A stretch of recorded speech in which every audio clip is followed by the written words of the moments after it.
There are many unanswered questions regarding the death of late President of Iran Raisi.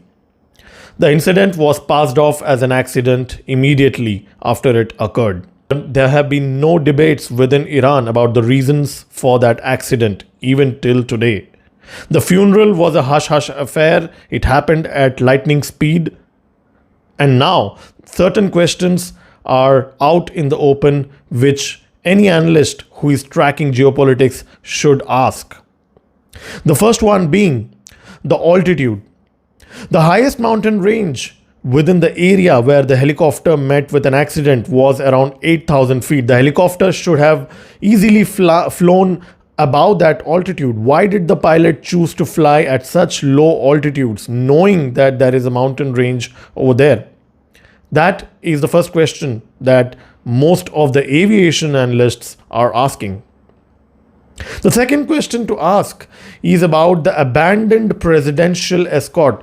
You see, whenever a president's helicopter flies, not only in Iran, but most of the prominent countries, there are other helicopters which escort the presidential helicopter. In this case, there were two more helicopters. And guess what? These two helicopters reached the destination easily.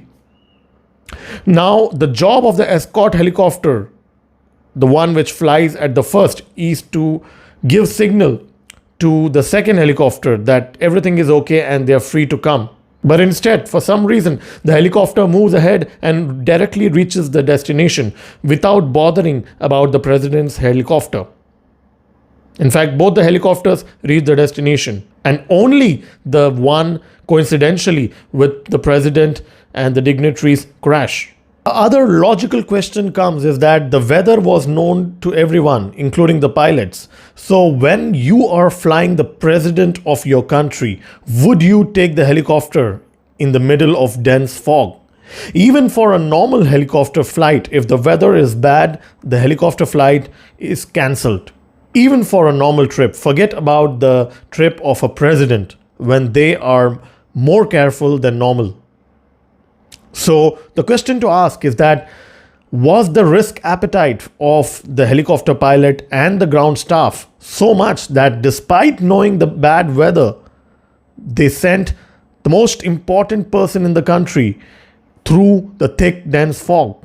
Other thing to note is the protocol breach. Now, this is pretty much standard practice in any country.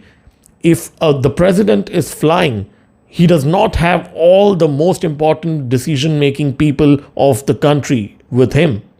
In this case, there was the president, the foreign minister, and some other important dignitaries in the same helicopter.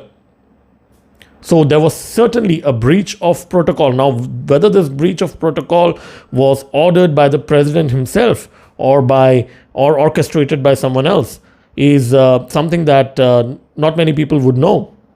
But this is something to be noted. And the most laughable reason for the so-called accident that many analysts are giving is that the Western sanctions are behind the low maintenance of the helicopter which caused the accident. Now, this one is laughable. Well, if you are the president of a country and you're flying the helicopter of a president of a country, obviously you will do the checks of the helicopter before you fly. If the helicopter is unfit, you will not fly the helicopter, especially of the president of a country. Forget a president, even a normal helicopter flight in any other country will not fly if the helicopter is unfit. So there is no question of sanctions. If the sanctions were impacting the safety of the helicopter, they would not have simply flown it. So the whole argument of Western sanctions is just stupid. Now, the thing to note here is that we are not saying that it was a murder, okay? We are not trying to float a conspiracy theory, but there are certain facts which we need to put together. And one of the facts is that there is a succession plan for the Ayatollahs. The Khomeini is looking out for a new successor, according to multiple reports, and he is keen on his son to be the next successor.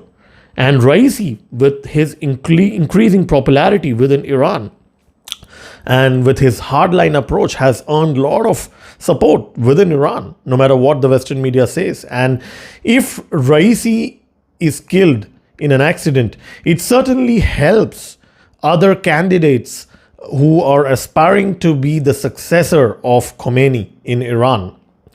So I'm not saying this was a murder, but this is something to note, that today the candidates for the successor of Khomeini will find it much more easy than earlier when President Raisi was in power in Iran.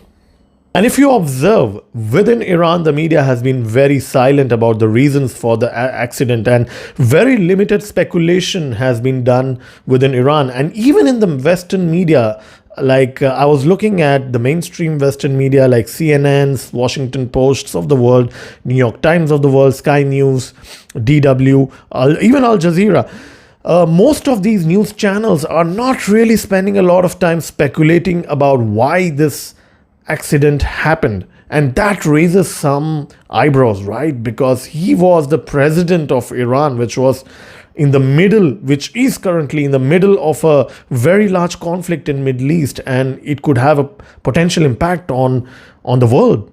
And suspiciously, mainstream media, even Western mainstream media, has not spoken as much on this accident, and it's not getting the kind of coverage which ideally it should have. So all this brings us to a question that if we just keep aside the conspiracy theories, does all these things make sense? Was the president of Iran assassinated? Was it just an accident, and all these are just coincidences that we are talking about? These are the things that need to be asked and discussed, because the security of Middle East is at stake, and the security of Middle East will have an impact on the security of the world trade. This is Degree signing off from this video. Do like this video and subscribe to my channel. I'll keep posting more videos. Stay tuned.